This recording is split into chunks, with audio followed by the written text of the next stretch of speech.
What's up, guys? Welcome back to Feast or Famine with the Youngs. We're the Youngs, the Lounge podcast. How goes it? Welcome to the Lounge.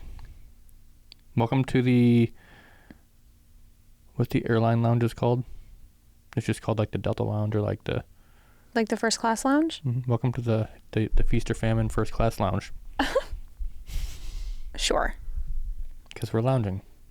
If we talk like this, it just adds to the vibe too. I feel like fully expect during winter for me to have a blanket on me. Like, it's going to get cozy, guys. It's going to get cozy and casual. It's a space heater over there, but it's not going to be on during the podcast because it would be noisy. Yeah, for sure. What are we talking about today? I don't know. What are we up to today? I don't know. Recording again. I need a nap. This will literally only be our third episode back. I know, and I need to get back into the swing of it. I feel like I'm still not quite on like my podcast game. I feel like I was doing really well, and now I just need to get back into the swing of things. Because now, like, I'm a little nervy again. Like, I wasn't nervous before, and now that we've taken a break, I'm like nervous again. That's how it was the last time we took a break. I know. That's why we're not going to take breaks anymore. Well, sort of. Yeah. Like the full day marathon days are still gonna be a thing. Yeah. It's just we'll actually be able to get them done quicker than we did at the studio. I will say it's hard to like change your mindset about it when you're at home. What do you mean? Like, at least for me, probably not for you. Yeah, because I gotta set up the cameras and stuff. I know. I was hoping that there was gonna be a way to set the cameras up and lighting up and just leave it. Yeah, no. But there's not. It's encroaching on my desk space. Y'all should see what it looks like in here. It's a mess. It's a mess. I'm not taking a picture. Or should I? No. Were you going to say no lemon pledge? I was. No lemon pledge. Well, today, guys, we are talking about authenticity. Have we talked about this before? I feel like not maybe in this sense. We've talked with Ben about like being yourself and how it's okay to be authentic. You have to be yourself. Everyone else is taken. Wink. Second Crystalia quote of the day. Jeez. Well, the other one was a different podcast episode. But still. I think, generally speaking, our industry and just society as a whole severely lacks authenticity. Oh my God. 100%. 100%. I feel like in our industry, it's easy to get stuck into just like what everybody else is doing. Everybody else is doing it, so I might as well do it. And like putting on the persona of what everybody else is doing rather than being true to who they are. Well, I feel like to a certain extent, especially as a wedding photographer, like we've talked about this before, like how important it is to stay with trends and things like that. But there is like a certain point where like if there's a certain trend or something that's like popular, if it doesn't align with your style or your company or your views or anything like, or your brand, like you have to remain true to yourself, even if it is like something that's quote unquote trendy. And actually at Engage, Lauren Fair talked a little bit about this, and she was like, she was talking about like motion blur photos and people doing it because it's trendy. Yeah. And she was like, you're not gonna see me doing like a whole bunch of that. Like there's a little bit maybe that's just like from the way that the film would be that she does, but it's not like anything crazy about with like motion blur, like how it's like super trendy now. I mean, I even do it because it does align with our style, but for somebody like Lauren, it doesn't, so she's not going to necessarily falter to that. And she talked a little bit about that. Or like the Dutch angle crooked shots. Yeah. Or the soft focus shots. I think in general, and we've said this probably more times than I can count because it is one of just our brand pillars is knowing why. Period. And I think everybody needs to know why. Across the board, every decision that is made, there should be a why behind it. Otherwise, there's no meaning behind it. Yeah. And that comes down to even how you take a photo and how you edit that photo. Yeah. If you're taking a motion blur picture because it's trendy, then it's going to fall flat because there is no why behind it. Yeah. And a photo that has a why behind it in any of these trends, quote unquote trends, is going to is going to resonate more with the person viewing the image or the video because they're going to be immersed in it. Yeah. And I think we were just listening to a TikTok, and if you are not like staying authentically true to who you are as a person, who you are as a business owner, as an artist, then you're just being a follower of followers. Yep. You're not. They said a sheep following sheep. Yeah, you're not going to make much of a difference. That sounds terrible, but if you're not going to make much of a difference if you're just doing what everybody else is doing. It's like the TikTok started with him asking like what he means by leaders are like the conductor who turns his back to the audience. Mm-hmm. There's a reason that the conductor turns his back to the audience, because he's leading the orchestra. Right. You can't lead if you're turned around. Yep. And I loved that. And something that like recently we have been struggling with was brought very, very apparently to us at Engage. And we talked a little bit about this. I think we touched on it in our recap. I don't think podcast. We talked about this specifically. I think that we might have touched on it a little bit.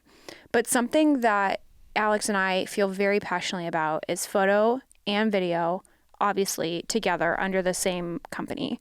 And if it's done right, and I feel like we've done it right, like one of the biggest, I will say, like one place that authenticity is lacking in specifically the photo plus video companies is that they're not being authentic to the fact that they're lacking in one of their services. Yeah. And that is a big reason why photo video teams as whole are looked at like this, because most of them are like that, and they get brought down by the other one. So they look like you're good at this, but you just have this because it's just an add-on, or it's you're trying to make extra money, or there's an ulterior motive rather than just being good at both things. Yeah.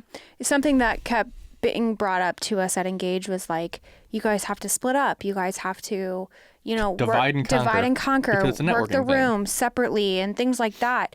And there was a part of both of us where we were like, obviously it was our first one, so we were like, we definitely don't want to split up for like comfort reasons.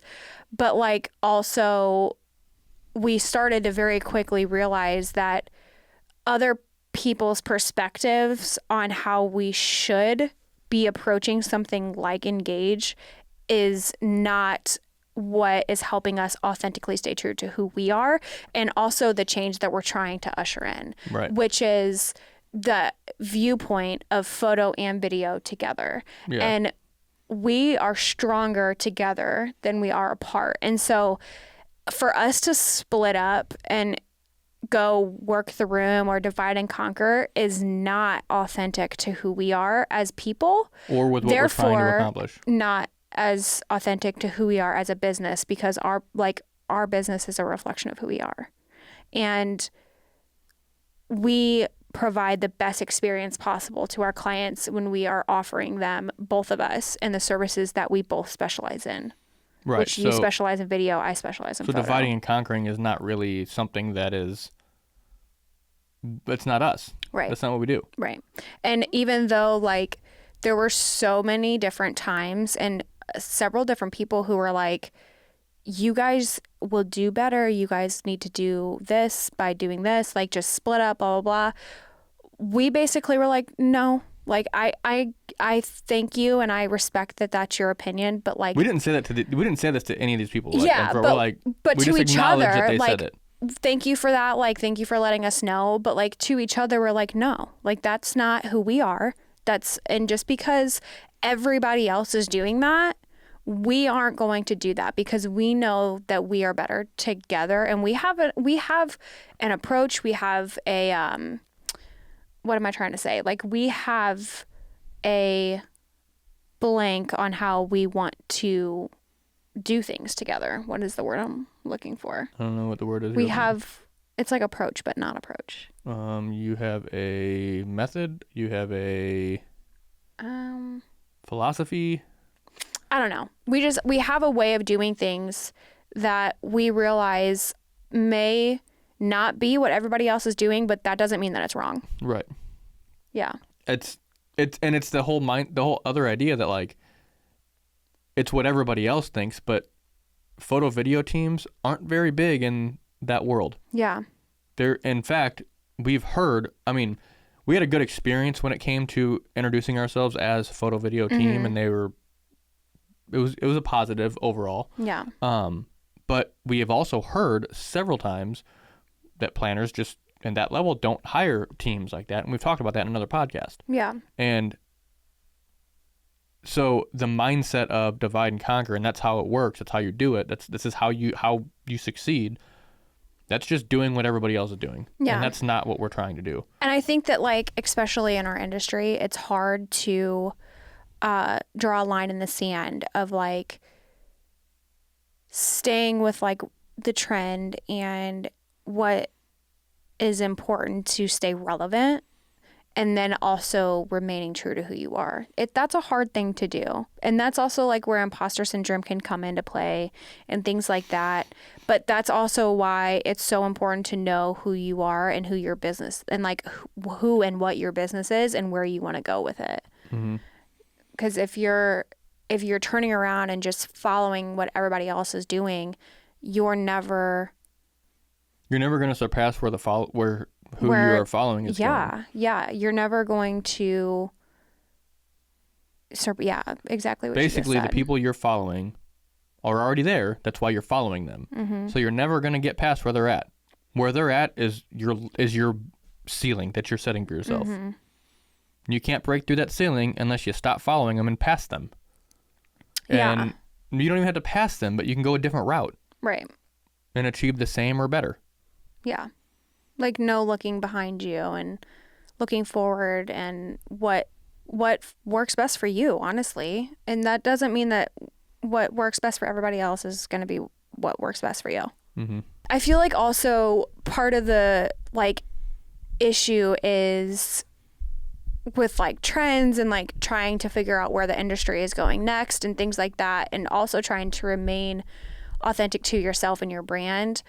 People are afraid of failure, or they're afraid that what they're doing won't be accepted Or will actually like succeed. Like because what I just heard when that was like, if you take it to like literally, and like social media, for example, following trends, it is so not authentic. Like just the idea of following trends is the most inauthentic thing you can do. Yeah. Because like everybody is doing the same dance on TikTok. Yeah. Yeah. And that's not the way to make a like impact. Yeah. It's a way to get views and get followers potentially. But this is a lot of business owners who watch this podcast or listen to this podcast, but are the followers and views that you're getting on that quote trending piece of content, are they going to be people that are paid clients, or are they people that will get you paying clients? Right. Yeah. Because I would argue that the vast majority of those answers is no. Yeah. We've done that. We've been in that situation and we got nothing from it. I also feel like, in order to make sure that you are forming your own thoughts, forming your own like opinions and styles, and remaining true to yourself, you have to go through trials and error to figure that out, which means that there's going to be failures. There's going to be things that happen, but failures and errors in business and things like that is how you grow, how you learn, and how you figure out who you are and where you want to be. And you had it as a note to fail forward. Because I feel like too many people are afraid to fail. So it subconsciously makes them want to just make sure they're following what everybody else is doing that have succeeded. Yeah, safety. Thinking that they won't fail. And if you are just like falling to default of like what everyone else is doing, if there comes a time where you have to do what everybody else is doing and you're not you're not great at that, or you can't do that, or it doesn't feel right, or it doesn't feel authentic, you're inevitably just going to fail again. Whereas if you just remain true to who you are, you do your thing, you feel confident about it, that is what's going to set you apart, is like when you are just being yourself.